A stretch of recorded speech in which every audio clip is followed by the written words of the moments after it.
When I think of the Urban League of Portland being the #1 nonprofit to work for in the state of Oregon, I think of investment. Pride in yourself and your community. Driven. Caring. Change agents. The Urban League was voted the #1 nonprofit in the state of Oregon to work for. I think it's amazing. I think it's a testament to how it has really channeled a lot of the sense of the growth and development of the staff. I am here because I truly, truly love what I do. We get the chance to help people every day. We're the difference between people having a place to live and people not having a place to live. And that's a huge responsibility. It is an organization that is mission-driven to celebrate the community, protect the community, uplift the community. Being outspoken and not shying away from speaking honestly and truthfully about the conditions that are affecting you and the change that you want to have done, so that you and your community can both become better. It's really exciting to see what they're able to do for housing and careers and education and things that Black folks so desperately need in order to level the playing field. We get to be strategic and meet the needs of our community in a way that I've never experienced before. I know that I'm serving people's family members, I'm serving the homeless, people who need support, but I'm also, being a director, I get to serve our employees and commit to their professional development and excellence. I wake up every morning excited to go to work, and that's the first time that I can say that with any job that I've worked. People treat us like a family, and we're here for a collective purpose of giving back to the Black community, and that's something I appreciate in the workspace. We want to make sure that everyone that comes in touch with the Urban League leaves with a great experience. They are intentional about spending their dollars with Black-owned businesses, small businesses, and it's really made a major difference for me as an entrepreneur. So it's no doubt to me that they are the #1 nonprofit to work for and to be contracted for. I feel very blessed to work at Urban League of Portland. Just the mission that the Urban League does, I mean, who wouldn't want to work here? I am so happy Urban League made #1, because we are #1.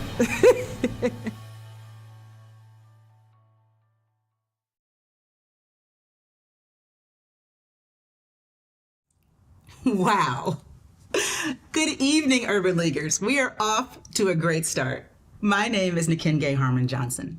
As the President and Chief Executive Officer of the Urban League, I welcome you to our 2022 Virtual Equal Opportunity Day celebration. And whether you're watching from home, listening from your car, or gathered with friends, I want you to know we have a ton to celebrate this year. You know, we've got a few shirts that say Urban League. Sometimes we wear them when we're celebrating Juneteenth. Sometimes we just wear them when we're out doing street outreach so community members know that we are the Urban League showing up for them. But one of my very favorites is our Good in the Hood t-shirt. And just like it says on the back, we've been good in every hood since 1945. So we're not just inviting folks in Portland, but in Salem, in Hood River, in Medford, in Bend, in Vancouver, and Camas. We invite you all to celebrate this moment with us. And as we get started, please note, we are currently streaming on the Urban League of Portland's Facebook and YouTube pages. We are also streaming on my own Instagram, Facebook, and Twitter pages, they tell me. That's pretty cool. I have no idea how they do it, but I'm told that our social media handles will be appearing below. Please tell your friends, if they're not already watching, send them a note and tell them to join us. You know, the truth of the matter is, the Urban League of Portland is a community-based nonprofit organization. We are committed to providing opportunities and support to African Americans and others across the region. Yes, to Black people, to Black families, to Black churches, to Black businesses. We are, and have been, and will stand for Black people and our ability to thrive in this region. That's why we provide an array of programs and services for our senior citizens, for folks who have been living on the streets and just need a chance to stabilize for themselves and for their families. We also provide educational support for Black youth and health services for members of our community, and really so much more.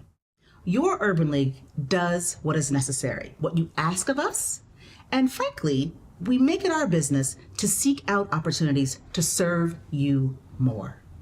The Urban League of Portland was established in 1945 to challenge growing race-related hostility. as thousands of Black folks migrated to Portland and the surrounding area to work on shipyards for the war effort in the Albina district and the Vanport area, racial tension mounted. Isn't that a funny way to say racial discrimination was built into the system to keep those Black folks who came to work and to live on the outskirts of the larger society? The founding fathers of Portland, white residents, lawmakers, welcomed the economic boom that came as a result of the Black labor influx, but they did not welcome those same Black folks into their neighborhoods, their schools, nor their hospitals. In fact, discriminatory laws were commonplace and enacted throughout the entire state. Those laws banned Black people from being born in Oregon, from living in Oregon, and certainly from owning property or daring to create wealth in the state of Oregon. And despite all of that, our state is blessed to have a rich history of Black folks who said, no, I still choose to plant my roots here, to stand up against discrimination, but more importantly, to stand up for the future that they wanted to build for themselves and for their family. That's the rich tradition that our Urban League is a part of. As one of the longest serving presidents and chief executive officers of the Urban League of Portland, I am committed to using my experience as an attorney, as a businesswoman, and as a community organizer to strengthen the communities we serve. We will continue to provide resources and access, as we have done for more than 77 years. But please, don't just take my word for it. Travel with me, virtually, to Washington, D.C., to hear what my colleagues had to say as they helped me celebrate more than 7 years of service to your Urban League of Portland.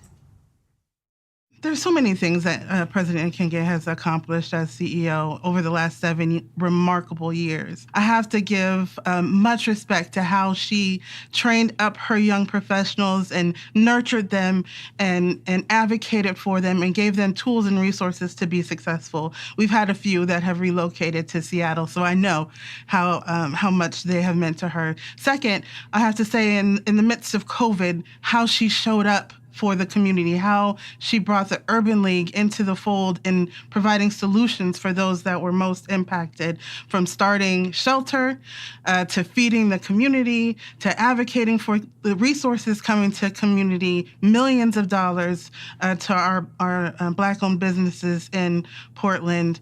I mean, her record and her work has been shared throughout the country and all of our affiliates throughout the country as a role model and as a standard of how to show up and advocate for communities. She always comes up with another way to do things that are impactful to her community and impactful to the Urban League affiliate that she manages. It's just about leadership. It's about knowing who you are, knowing what you want to achieve, and making sure that nobody stands in your way to get that done. Most people don't have those three qualities all in one. We have that in her. I think one of the greatest impacts that I have been able to personally witness is that President Nkenge has used her legal experience, her relationships with legislators, her connection on how policy impacts the work of the Urban League, and she's utilized that to move forward on things, all things that were issues within not only Portland, but across our country. And she has freely demonstrated her ability to connect with our movement, to talk about policies, and through her courageous spirit, she's taken on issues that others shied away from. In the Urban League movement, we need blue chip players like her. And Portland was lucky enough to land her and keep her. And she's grown that organization to be a wonderful organization that's having great impact. The other nonprofits in that community are looking to her for leadership, and she hasn't let anybody down. She's done all the things and more that you could expect from an affiliate leader. She's not in it for herself. She's in it to advance and serve that community. So I'm thankful for her friendship, and the community is blessed, again, to have her leading in that area. We had the great pleasure of meeting in New Orleans at our CEO conference. She shared some real jewels with me, and just kind of tried to prepare me for what might come With all she shared with me, who would know that 2 weeks after our meeting, Buffalo would suffer from a horrific attack on its black citizens. Her words of encouragement, she showed up with text messages and just kept reaching out to make sure that not only was I okay in my leadership, but the citizens of Buffalo were okay too, and that anything that Portland could do to help us in this movement and to inspire the people of Buffalo to move forward, they were there for us.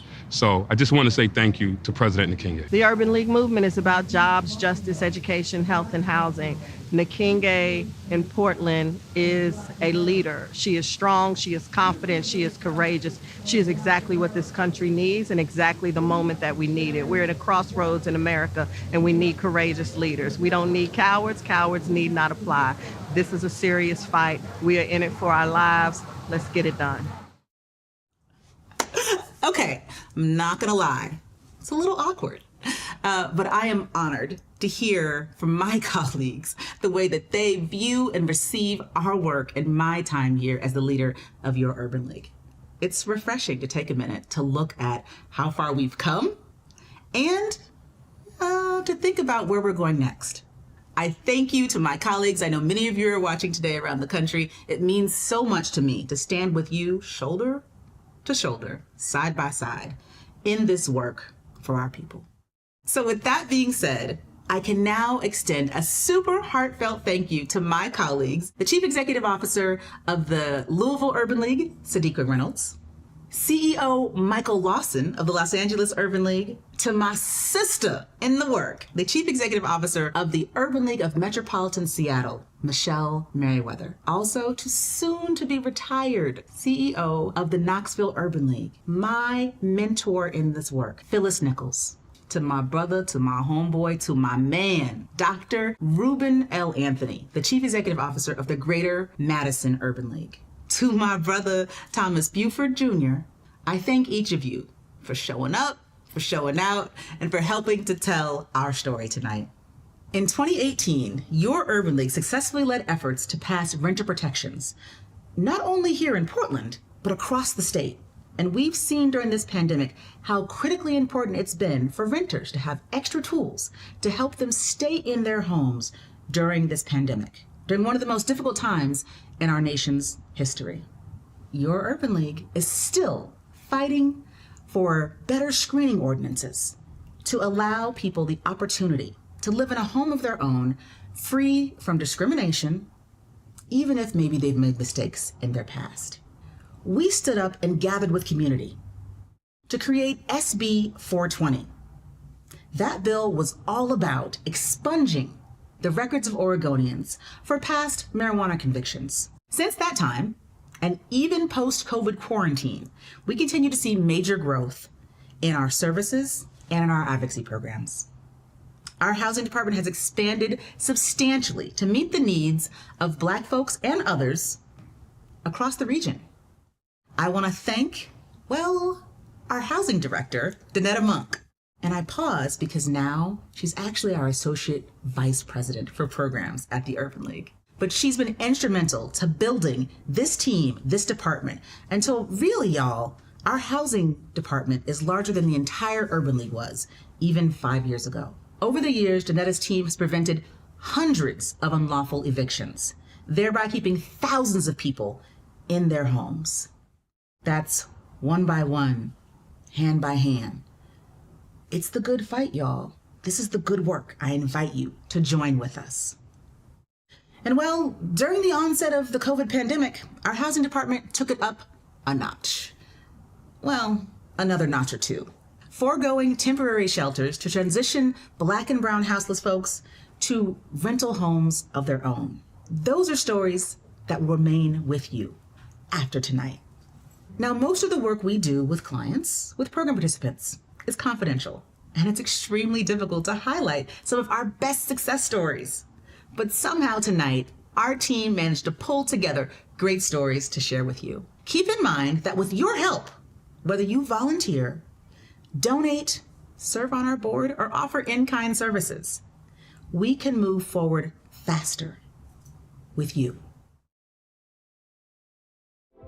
The Urban League of Portland Summer Youth Leadership Academy provides activities and coaching that encourages, motivates, and inspires Black and brown youth. Every day we do a lot of cool activities, and then we usually just get to connect and stuff with our friends. It matters in my life because they give a lot of life skills on how to communicate, make friendships. It's pretty cool. I was really nervous when I was coming to the camp because I only knew one person, but I ended up knowing a lot of people who are going there and meeting a whole bunch of new friends that I could really call my best friends to this day. I like giving back because every time you give something to somebody, they have a smile on their face. You could tell that they really appreciate it. I think what I want to be when I get older is a nurse practitioner or a trauma surgeon because I like helping people, so I feel like that's one of the biggest ways to help people. I just want to say for the people who are running the Urban League, I'm very grateful for this opportunity.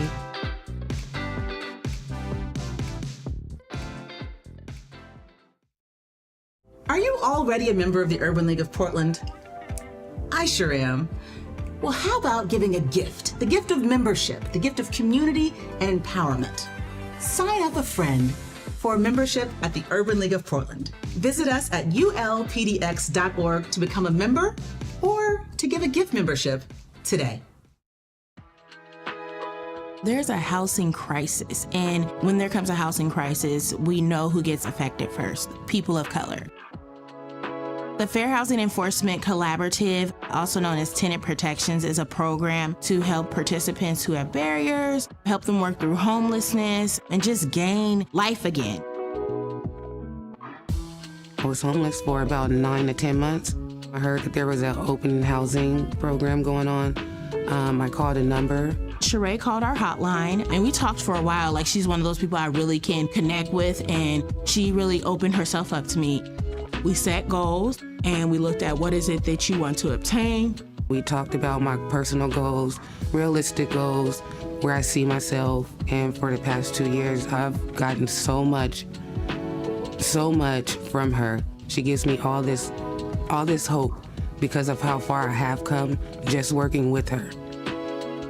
The things that I've overcome, the goals that I've done, doing the footwork, things like that she's definitely allowed me to accomplish by taking the burden of homelessness away from me.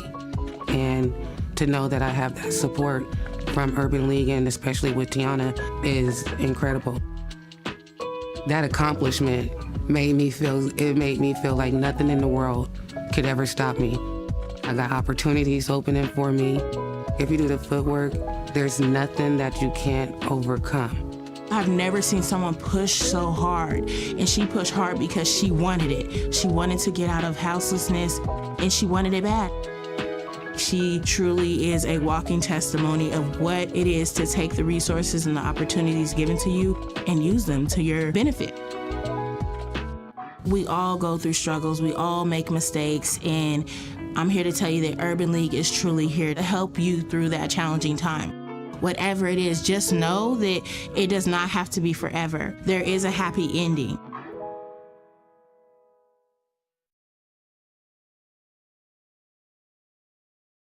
We need your help to continue to do this great work. Text ULPDX to 366-283 to give today. I run a small business doing hair. It is called Hair by Brandy C. I'm born and raised Portland, Oregon. I've been braiding since 10 years old. I just was like, one day I want to go to hair school. I reached out to the Urban League to get just more help and guidance with the things that I want to do with my business. Just kind of reassuring my thoughts and making sure like, okay, I'm on the right track of what I'm trying to do and it's gonna be great. Urban League definitely has helped me personally. It makes me push towards my goals even more by letting me know that there is, people and somebody that is behind me and believes in me. Urban League has been really awesome in helping, small businesses just get back on their feet and be able to get on their feet, period. How I give back is starting with my clients, just giving them knowledge, stuff they can do at home, because, you know, life happens. Everybody can't make it to get their hair done, get their nails done. I just like to do that because I feel like that helps out a lot and makes people want to come back to you. Urban League empowering Black female owners is a really wonderful thing because we live in a masculine world. Just to have a Black woman be empowered in something that she loves to do, that she's passionate about, is very important. I'd like to see my people shine.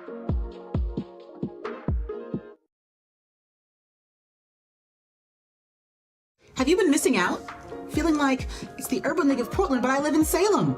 Don't worry, we're yours too, and we have been for nearly 8 decades. So join us at ulpdx.org. Become a member today. Our elected representatives work for the people, and they have a job to represent and show up for the people and deliver those outcomes. Research shows the things that often improve the conditions of Black people can improve the conditions of everyone. The Reimagine Oregon project is a multi-jurisdiction accountability project. We've pulled elected officials in to take leadership on issues that the Black community has already identified. Some of the successes that we have been able to accomplish with Reimagine Oregon over the last 2 years include the $62 million in relief for Black community and Black businesses from COVID, the duty to report and duty to intervene as that relates to police officers, and also the disclosing of disciplinary records for officers when they move from different departments. And increased wages for frontline housing, houseless caseworkers, per diem support for community members to serve on boards at the state level, and fair housing testing at the county level and also at the state level. And investment in culturally specific mental health care, and also suspension and expulsion remedies, meaning moving away from zero tolerance as it pertains to youth in schools, especially in early child care. There's so much work that needs to be done, so we need people's eyes, we need their ears. When we come around to your part of the state or there's a virtual event, please come and be a part of it, add your voice to that conversation. And if there's something that you can take with you, take leadership. We need that energy, we need that to make Oregon, you know, the state that it could be for everybody.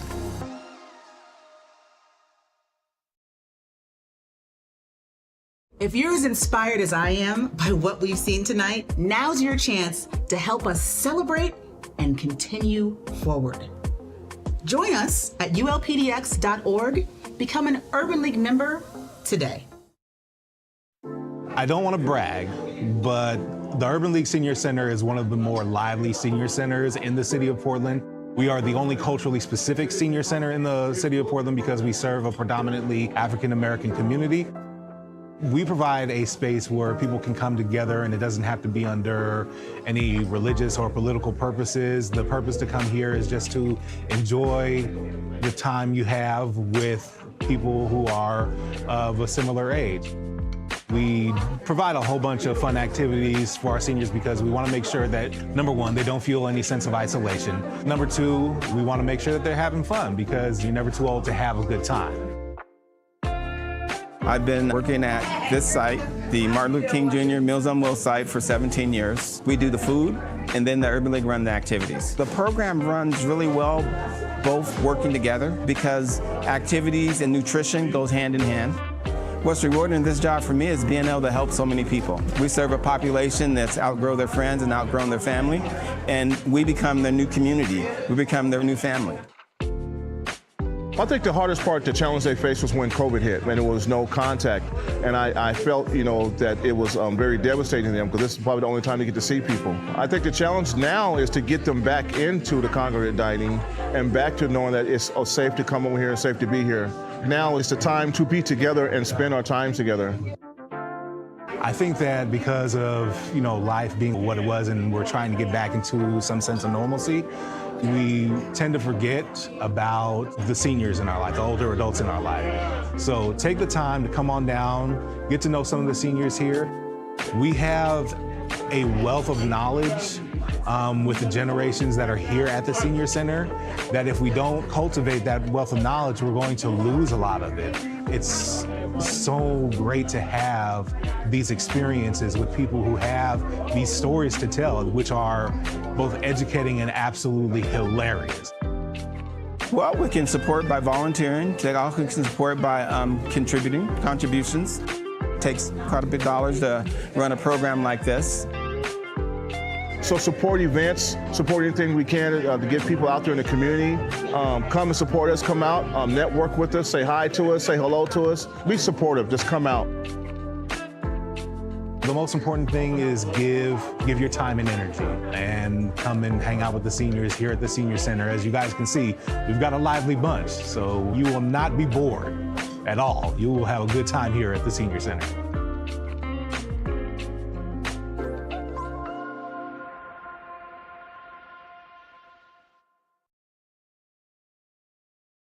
Wow, I told you that this evening we were going to have story after story about Urban League program participants and where our work is helping them to go with their lives. It's exciting and I'm thrilled to be able to share it with you this evening. Next, we want to say a big thank you to our sponsor, Fred Meyer. I'm Jeffrey Temple from Fred Meyer. At Fred Meyer, we are proud to support the Urban League of Portland because we recognize the importance of the work that they are doing in our community every day. The mission at Urban League of Portland to empower African Americans and others to achieve equality in education, employment, health, economic security, and quality of life is at the core of the movement that is happening in this community that we call home. And we hope that more people in the community will rise up and help to support the great work that is being done. Friends, when you donate to the Urban League of Portland, you support the work we are doing to empower Black community members all across the region. Donations of any size, $50, $500, $50,000, allow us to make huge impacts. It's the difference between finding employment after an unexpected layoff or having your salon booth rent paid when your little one tests positive for COVID. These are the stories that move our staff members to action. These are the moments that we realize, even on our worst day, we get to help people at the Urban League. These are the times that we can use your help the most. To donate right now, you can text ULPDX to 366-283. You can also visit our website, ulpdx.org, for donation info. Become a member. Join our mailing list. Stay in touch with your Urban League, as well as find out how you can volunteer to help get some of this good work. Find out program information for yourselves or for your loved ones, or even how to join our numbers, because at the Urban League, it seems that we're always hiring these days. So come work at the #1 nonprofit in the state of Oregon. Join us. As an organization, we're working to do a better job to tell you our stories.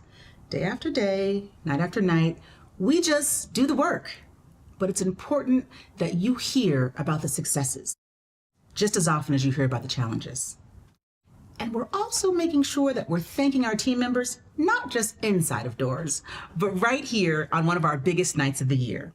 I want to take a moment to highlight our very own Vice President, Julia Maria Delgado. Congratulations. Oh, thank you. Okay. Thank you. Got some cupcakes. Yay! Julia, I'm so glad that you got the special delivery.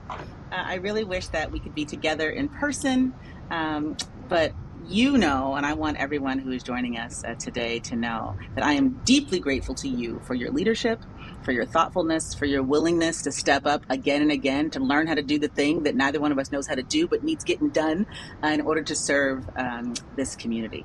I appreciate you for that. I am humbled to serve with you.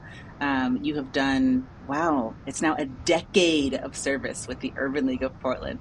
And you have done this work with grace, with dedication, and with patience. And I just wanted to say thank you and congratulations. I know we both like a good cupcake.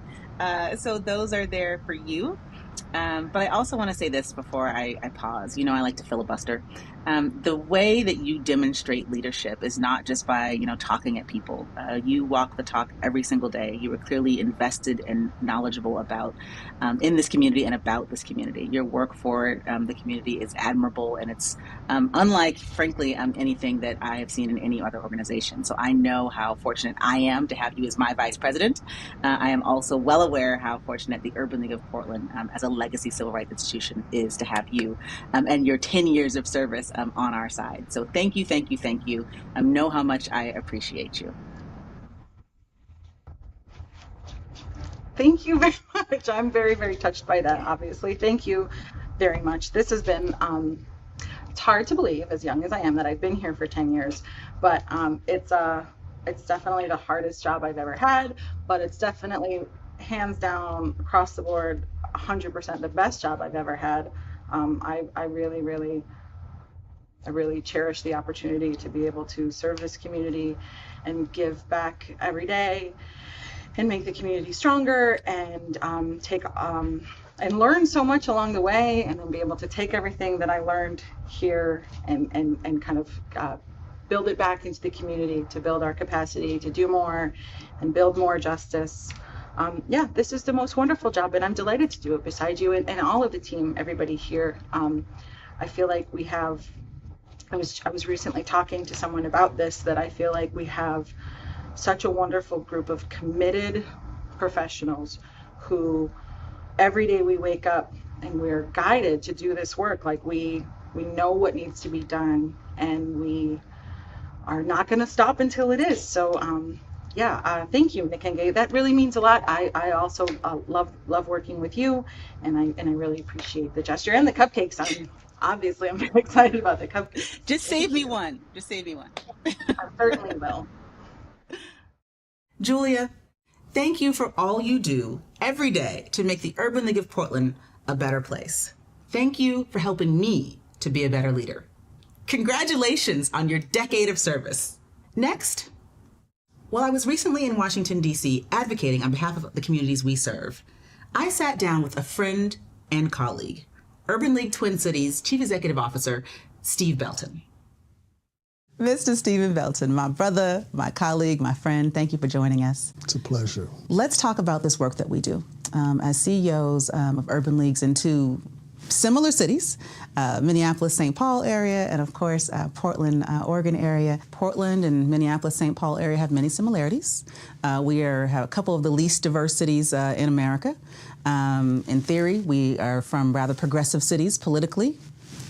In theory, that's the brand that some people tend to believe, but those of us who live the life every day tend to know better. Yeah, that's the self-talk of the folks who have a vested interest in that image. That's right. Yeah. That's right. About that, we certainly agree. And, you know, our city has been, well, over the past couple of years, we've been home to many days and many nights of civil unrest, as the news would call it, but to protests, to demonstrations, to uprising after Breonna Taylor was murdered, after George Floyd was murdered in your community.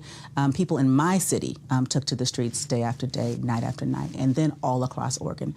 I know that we were on the headlines and we were the news in different parts of the country, and of course, the past White House administration sent thugs to our town to try to quell the civil demonstrations that were happening. We felt connected to your community. We felt connected to the people in your town and in Louisville, very much so. And folks were coming out night after night, not only to stand up for you, for your community, for George Floyd, for Breonna Taylor, but also for those people in our community who had been unjustly killed by the state.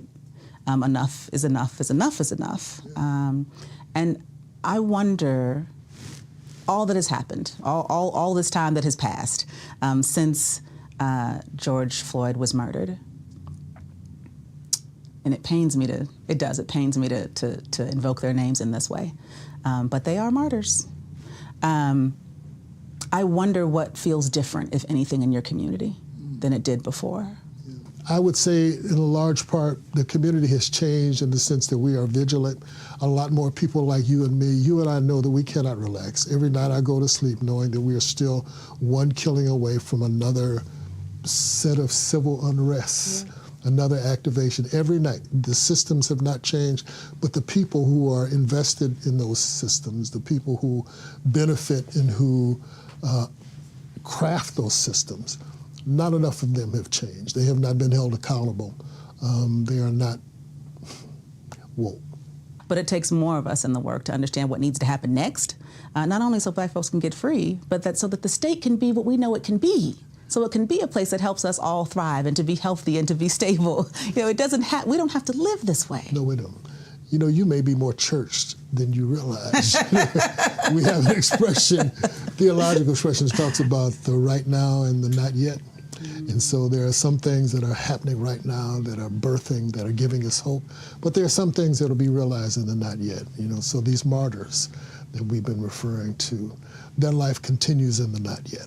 Talk to me a little about how are your civic and corporate sponsors responding to these moments? I want to say the moment, but no, to these moments. Are they in it?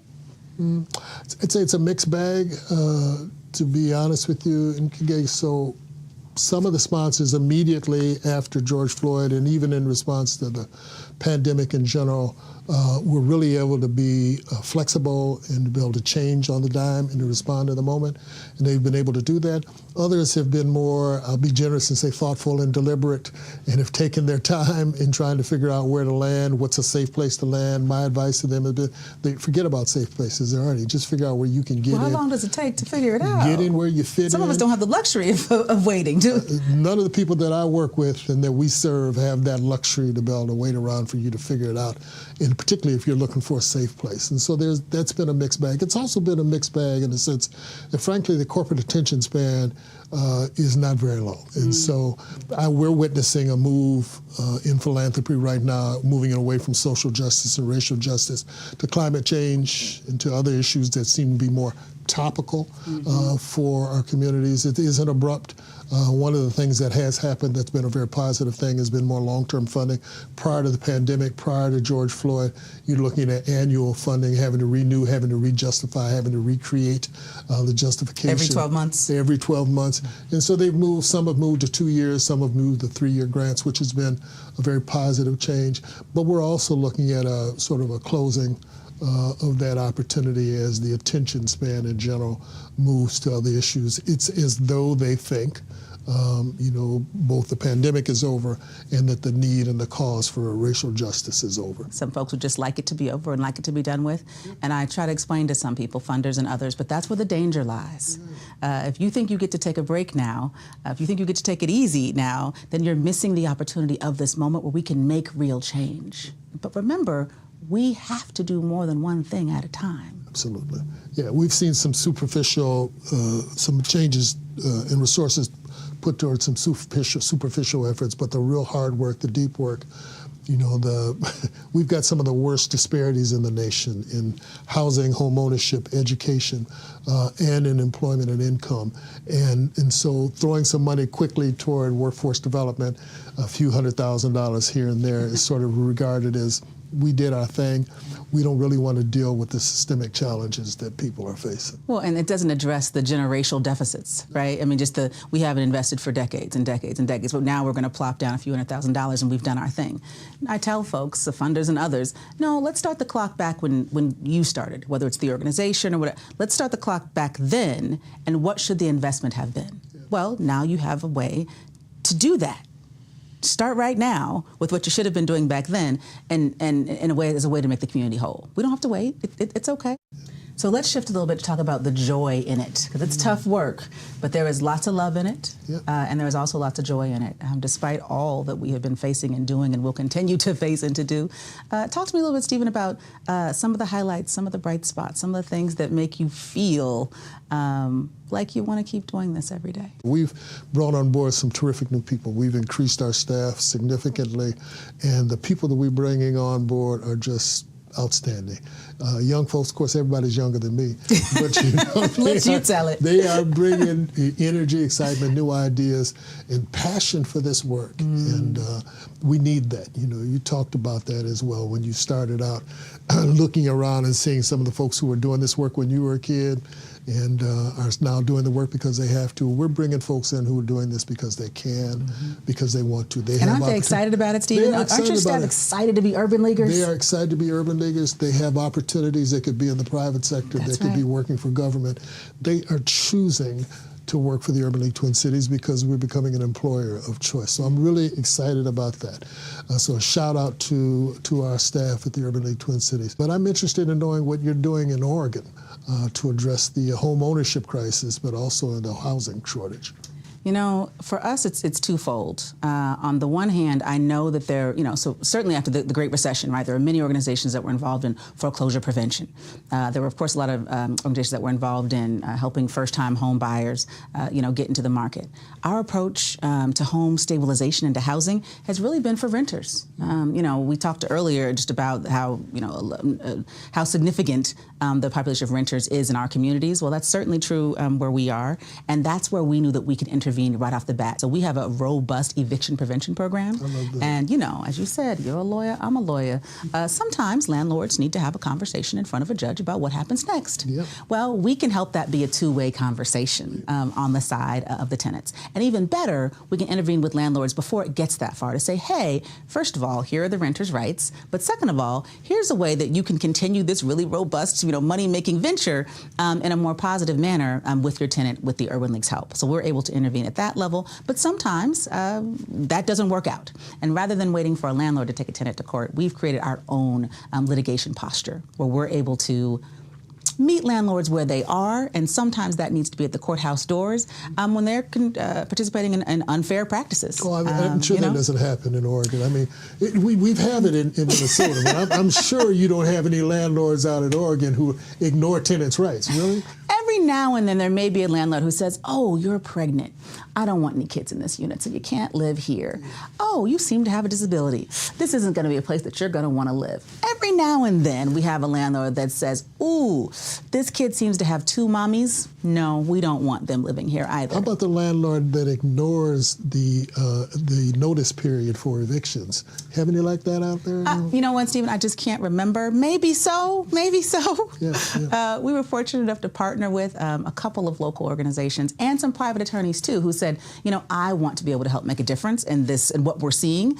And sometimes a strongly worded letter from an attorney can make a difference. Absolutely. Other times it takes us taking landlords to court, and we've got a very good track record with securing people's rights. So on the one hand, helping them find housing right now, because that's what happens, right? Folks who are being discriminated against in the housing market, they don't have time to fight with that landlord who refuses to let them live there because they need a roof over their heads tonight. They need a roof over their heads 2 weeks from now. So they don't have time for that fight. So that landlord, the worst actors, right? Because it really is usually a few that are making, the bad apples that will continue to do bad acts again and again and again. We're able to intervene with those landlords, get the tenant housed, still go back and say, no, no, no, bad landlord, you don't get to get away with that.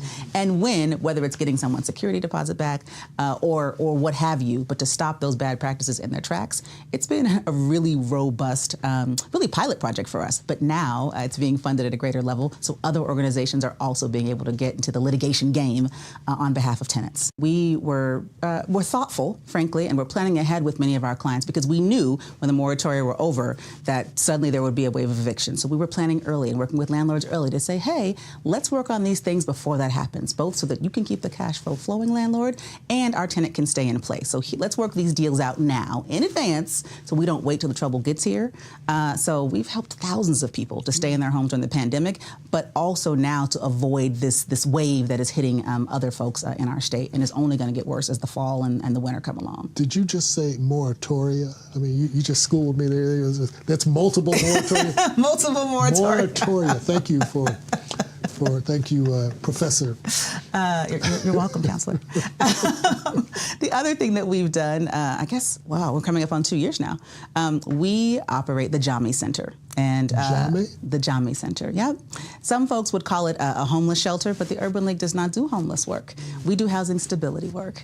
So this may be the way that you move off of the streets into shelter, but when you move out of this, out of the Jami Center, you'll move into a place of your own with your own keys. When you move into a homeless shelter, you're here for tonight. When you leave here, you'll be homeless still. So what you need to become stabilized is what we offer. And the thing about frankly, our housing program generally, but about the Jami Center specifically is we often house and support clients who've been expelled from other houseless, homeless, and wraparound service programs in other parts of the city. the people who are the hardest to work with, or they're difficult, or they're mean, or they're Isn't that angry, isn't or that they're... what we do? You just described our population. That is who we serve, that's right? That's our sweet spot. That's our sweet spot. And it's very much where, racism sort of rears its ugly head. This person is angry and unhappy because they sleep outside all the time. And they happen to be black, so that makes you afraid of them. But that does not make them dangerous, and it does not make them wrong. What it means is they need more love and attention, and that is what the Urban League does. So that's part of the work that we do to make a difference in folks' lives. But it's interesting. We're the only shelter of its kind in Oregon. That's for sure. But we're one of the very few. And right now, we've been researching. So far, we've only been able to find 5 other African-American-led, African-American serving houseless shelters in the country. In the country, Stephen. It's ridiculous. But considering the track record that we have, we're hoping that other folks will seize upon this model and build it for themselves in their own community. Okay. With that, I want to thank you very much for spending this time. I know that you've already had quite a day, but it's so special for me to be able to be with you after nearly 3 years of being apart, quite frankly. We started this journey working at the Urban League together. I am so glad that we are in this work together. It means a lot to me that you would join us for our virtual gala. Thank you for being here today and for sharing your thoughts and your ideas. Well, much love to you, to your affiliate, to the Urban League, but I also want to share with your audience, with your people, what a treasure you are, what a gift you are. And it's not just the extraordinary work that you do, but the gift of the spirit that you have. And I just want to acknowledge it and say thank you for doing what you do and for being our partner. And I'm speaking on behalf of all of your colleagues, all of the Urban League affiliate CEOs, but being our partner. Thank you. Stephen, thank you. You're making my face hurt smiling so hard. I appreciate you, brother. And thank you so much. You're welcome. I know you heard me say that we are more than 77 years old at your Urban League. But folks, the work, this good fight, this great work, starts now. Every day we begin again to take action, to stand up for those who need us most, to make this a community where we all may thrive. So join us, stay in touch, follow us on social media, support our mission. Everything you need to do that is accessible online at ulpdx.org. Thank you. Good night.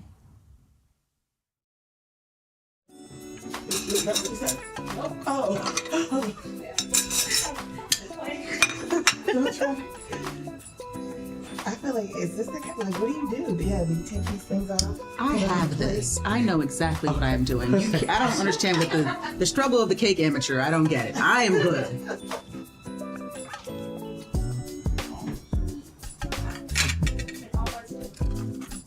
I have no idea.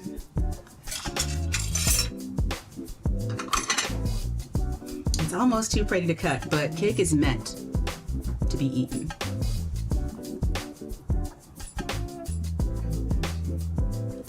Yeah. You people who don't know cake are nervous. It's weird. I'm like the kid with the ice cream cone. Yeah, you watch out for yourselves back there. I'm all right over here. Ooh, that cream cheese frosting. I need another plate. So I want to hand this plate to someone. Just reach into my frame. Thank you. And let's.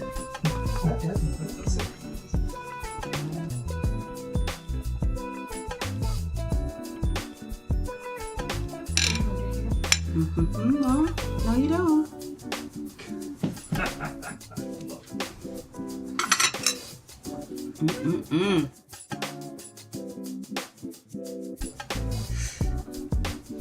I wish you could smell it. This cake smells really good. Okay. Yeah? Just taste some on camera. I will. Ugh, this job, I tell you. Things that I do.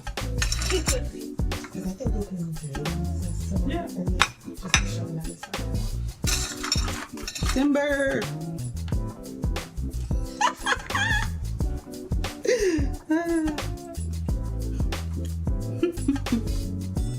It's good. It's good? Mm-hmm. That's tasty. Take some forks. Yeah, I mean, it's up to y'all. I'm just doing my thing.